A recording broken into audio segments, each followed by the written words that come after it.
to Wisdom Exchange TV. My name is Suzanne S. Stevens, Chief Edge Optimizer for the Ignite Excellence group of initiatives. One of our initiatives is the Ignite Excellence Foundation, where we invest, inspire, and develop future leaders in emerging countries. With that spirit, we produce Wisdom Exchange TV, where we interview pioneers, trailblazers, leaders of many, all over Africa. Today we're in Toronto, Canada, with a Ugandan business leader, Suzanne Muhwezi, Senior President Advisor of AGOA and Trade-related Matters for Government of the Republic of Uganda.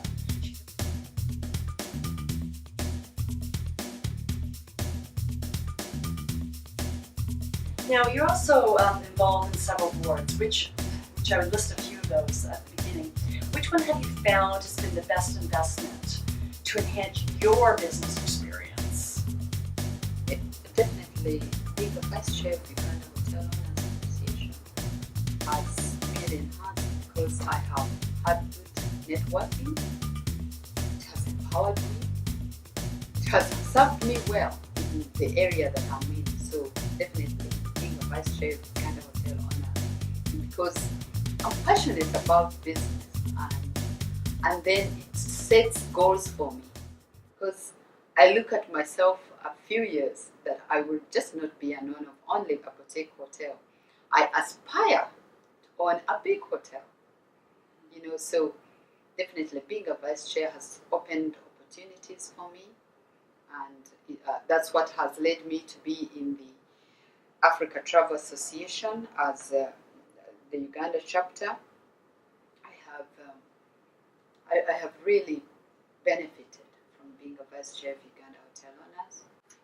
Interesting enough, how long was it from the time you owned a hotel? Because that was your first hotel, correct? Yeah. So you did not own one before. You decided to purchase. You had a dream. You realized it. You put it out there. You ended up owning the hotel. How long did it take you from owning the hotel to get involved in the association? It's a requirement that if you own a hotel, you should be a member of Uganda Hotel Owners. But I didn't become a member until after about 4 years. And this, like I told you, was a male-dominated area. The big hotel owners to this day are men.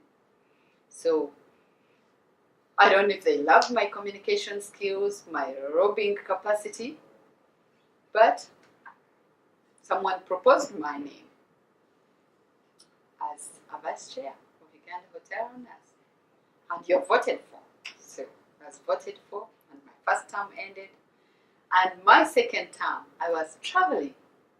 I was out of the country, and someone had stood for the position, but they called me. I was in London, actually. They called me. They said, "We want you again. Can you agree to be a vice chair?" I said, "You're happy with my service, I'll go on." It wasn't easy because there were people competing, and it was a man who was competing for the position. So what do you think being the biggest advantage to you serving on the board of directors? We managed during my time to get a waiver on taxes if you're building hotels, because there weren't enough hotels in the country.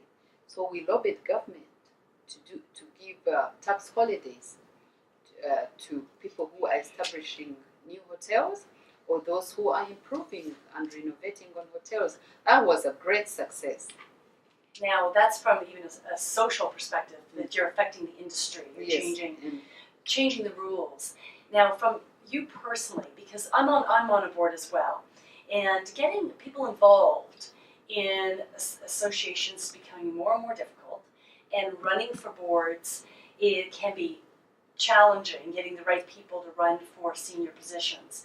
So what advice could you provide to other businesswomen, or men for that matter, on why they should run for senior positions on boards? One, if you're going to run for a senior position on the board, the most important question is, why are you doing it? Why are you doing it? Are you doing it as a service or just to benefit you? And yes, it's true to do it for both purposes. But when you go in, make sure you're going to make a difference. And so my advice is, because it's challenging to get people, as you say, to join these associations, because the question that people ask, what is it need for me?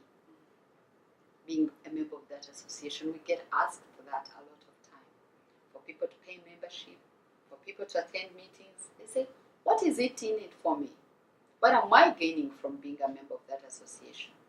And like I told you, when we got to lobby government to get that tax holiday, then they felt it's important because you had to get a letter from Uganda Hotel Owners Association to recommend you to the Ministry of Finance for that waiver for if you're building a hotel, to bring in, to get taxes off the building materials and things to furnish your hotel.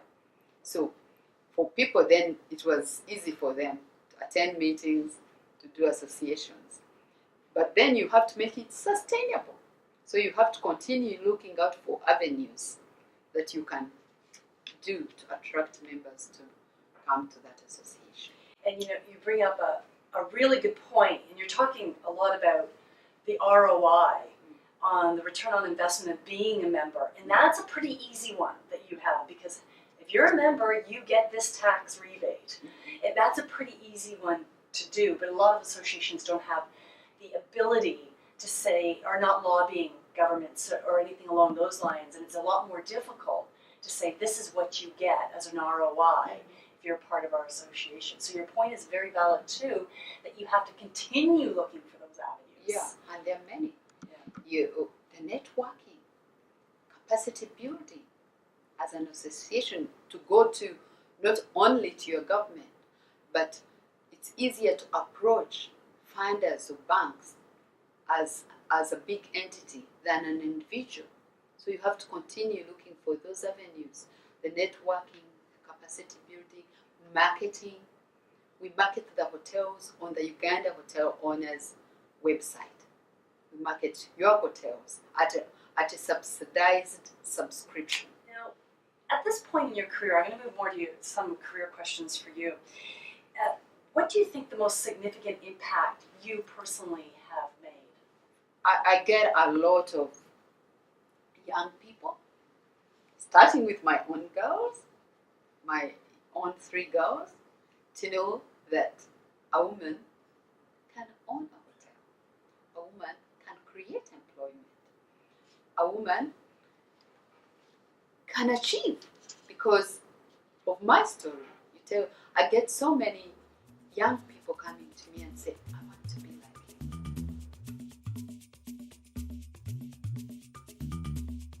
Again, my name is Suzanne Stevens, and I co-produce Wisdom Exchange TV alongside my husband, Michael K. Ginwright. We do travel all over Africa. We just happen to be in Toronto right now, interviewing pioneering women. If you know a woman we should interview, please email us at info@wisdomexchangetv.com. Also, please like our fan page, Wisdom Exchange TV, as we update there regularly, as well as our homepage. We syndicate blogs, so please, there's new information there. Comment on the site. And lastly, I want to leave you with my words of wisdom. We talked a lot about participating in associations, and Susan gave us some really good insight to the value to participate in an association, not only for your personal capacity building, but also you can make a difference to the policies in your country and in your industry. So if you haven't participated yet, you do not know what you're missing, I recommend you try it and be active participant. Thank you for joining us.